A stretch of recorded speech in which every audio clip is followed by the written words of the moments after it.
Okay, so now you're deciding to go somewhere. And it doesn't matter where it is. Small scale journey or large scale journey. Because a large scale journey is composed of a multitude of small scale journeys. So I'll give you an example of this. I'm going to build up a moral hierarchy for you from the bottom, okay? And here's one of the things that's kind of cool about doing this, because it actually solves, to some degree, the mind-body problem if you do that. And so if you're sitting there thinking, geez, I wish that I could solve the mind-body problem tonight, then, maybe tonight's your lucky night, because maybe that's what's going to happen. So imagine that you're going to do something like prepare dinner. You might think that's a good thing. So that's interesting. So it's an action, but we'd also put a moral dimension on it. It's good to feed hungry people, yourself included. Maybe you do a good job of making dinner. That'd even be better. Not only are you making dinner, but you're making a good dinner. And so that makes making dinner an even more impressive moral feat, because you could make some wretched, cold, dismal, massive, glutinous catastrophe and serve it with contempt and hatred to the people that are around you. You could do that, and it would still be dinner, but it'd be a low quality. It'd be a low quality and all too common occurrence.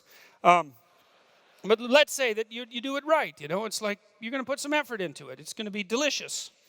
That'd be nice. It's going to be nutritious. It's going to be attractive, and it's going to be served with the proper attitude. You're happy that you have some food. That's kind of nice. It hasn't been all that long that everybody had food. And certainly it hasn't been all that long that everybody had a vast variety of high quality food. And so a little gratitude would be nice. And so you got your, back to the task at hand. You're going to make dinner. So the question is, well, what exactly do you do to make dinner? And it's kind of an abstract idea to make dinner. Let's go make dinner. You can say that abstractly, but when you actually go to make dinner, it's not abstract anymore.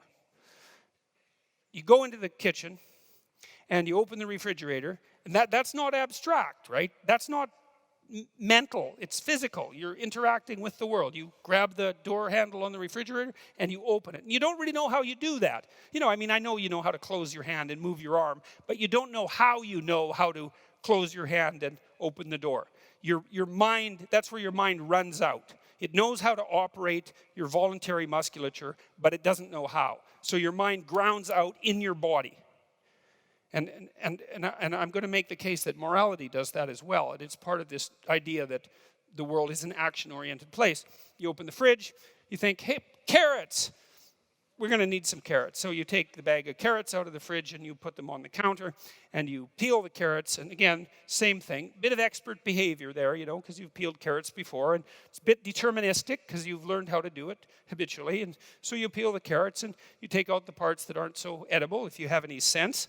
And then you take out your knife, and maybe you have a nice knife with a nice wide blade at the end so you can chop up carrots. It's kind of fun to do that if you're good at it, because you can, make 100 slices in 20 or 30 seconds if you've practiced it. And you take your carrot and you go, and then you have all these. You don't have to make that noise, by the way, but you can if you want.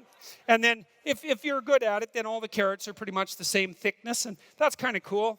You got a little expertise there, and you got all the carrots lined up, and maybe then you put them in some foil, and you add a little butter and some, cumin and a bit of pepper, and make them into a foil packet. This is what we do in Canada. You might do that. You guys barbecue, I've heard. And then you throw the things on the barbecue, and you wait till their steam puffs up the foil, and you think, done. And if you have any sense, at the same time, you're cooking the steak, and it's done at the same time, and the potatoes, and it's all done at the same time, and it's caramelized nicely, so it's got a bit of sweetness, and you've got the right amount of butter for the potatoes, and you serve it, and that's good. That's good. And it took you a long time to learn that. And there's a hierarchy there. Hey? So the hierarchy is, the lowest part of the hierarchy is the muscular movements, say, that you employ when you're slicing up the carrots. There's nothing abstract about that. And then there's the sequencing of the carrots in the foil and the placing them on the grill and all of that. And that's where the the rubber hits the road. And you think, well, hey, I made a good dinner. And then you might think, well, what's making a good dinner a subset of? You might think, well, if you're a good friend, good parent, maybe one of the things that you could do is make a good dinner. Like, it's not the only thing. I make a good dinner, and so I'm a good friend. It's like, no. But maybe that's 1/5 of it, or 1/10 of it. It's some non-trivial proportion of it. Necessary, but not sufficient. Is that right? No, that's not right. It's not necessary. Anyways, it's one of the things you could do to be a good friend. And then, if you have a friend, maybe he makes you a good dinner now and then, and there's some reciprocity there. So you're capable of engaging in that reciprocity. And that's another thing that might make you a good friend or a good parent, let's say. So let's say there's 10 things like that at that level that make you a good parent. It's like, well, what? You can make a good meal. You can clean up the kitchen. That's a good thing to be able to do. You can clean up the bathroom and the rest of the house. So there's maybe 5. You know how to clean. Well, that's part 2 of being a good parent. You get along with your partner. You know how to negotiate with them. And some of the things you negotiate about are those lower level tasks that you're going to engage in. It's like, well, I made dinner. Maybe you could clean up the kitchen. And, there'd be some reciprocity there. And if you're a good person, which is getting a little higher up in the value hierarchy, then you can engage in that kind of negotiation. So, and that is exactly what you would be negotiating, is those tasks. And so maybe you're the sort of partner that can communicate with your partner, and maybe you're the sort of parent that can bring their children into the kitchen and teach them the mechanical elements of food preparation. Starting at the bottom, right? I mean, maybe you're not going to give them the sharp knife to begin with, but you might get them to set the table. It's like they're 2.5. It's like the table needs to be set. Here's a spoon. Kid, take the spoon. A kid can do that. He knows what a spoon is. You don't say, set the table for a dinner party of 20 to a 2.5-year-old, right? Because they haven't got that level of abstraction mastered. You say, you see this? Yes. Pat, pat. Here's a spoon. Yes. Can you say spoon? Spoon. Good. Take the spoon. Take it. Good. You know where the table is? Yes. How about if you go put the spoon on the table? It's like, yeah, I can do that. So the kid wanders over and puts the spoon on the table and then maybe comes back and looks at you. And they look at you to think did I get the spoon on the table right? Did I do it right? That's one thing. Did I undertake the action correctly? That's one thing. And was it a good action, right? Did I do something that was morally appropriate? They're trying to check both of those out at the same time. And you pat them on the head and you say, hey, good job, man. You're growing up. And by that, you also signify to them that growing up is a good thing. And that's also important. And then you say, well, here's another spoon. You're going to encounter lots of spoons in your life. Why don't you go put it on the table too? And so, they put the spoons on the table, and then maybe you show them how the spoons might be arranged, and then maybe you trust them with a fork, and then they can do the same thing, and then with the knife, and, a dull butter knife sort of thing, at least to begin with, and with the dishes, and you teach them bottom up, right? Reflex upward. You teach them the mechanics of preparing something complex. And so they have all those micro skills embedded in them, so to speak. Now, they're part of their psychophysiological ability. And at some point, with a certain amount of training, might take 3 months, 4 months, 6 months, you can say, set the table. And then the kid knows exactly what to do.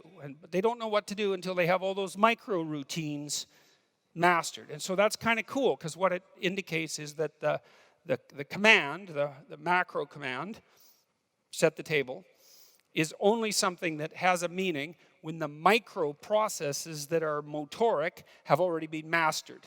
And that's a really good way of thinking about how you're constituted. Like, you have a lot of skills, things you can do with your body. Action-oriented skills and perceptual skills. And once you have them as part of you, then other people can refer to them, and you understand each other. And that's partly how we understand each other, is that we share a hierarchy of skill and perception that's built from the bottom up to a very high level of abstraction and also a very high level of isomorphism, meaning it's the same for everyone. So okay, I'll explain that momentarily here. So now,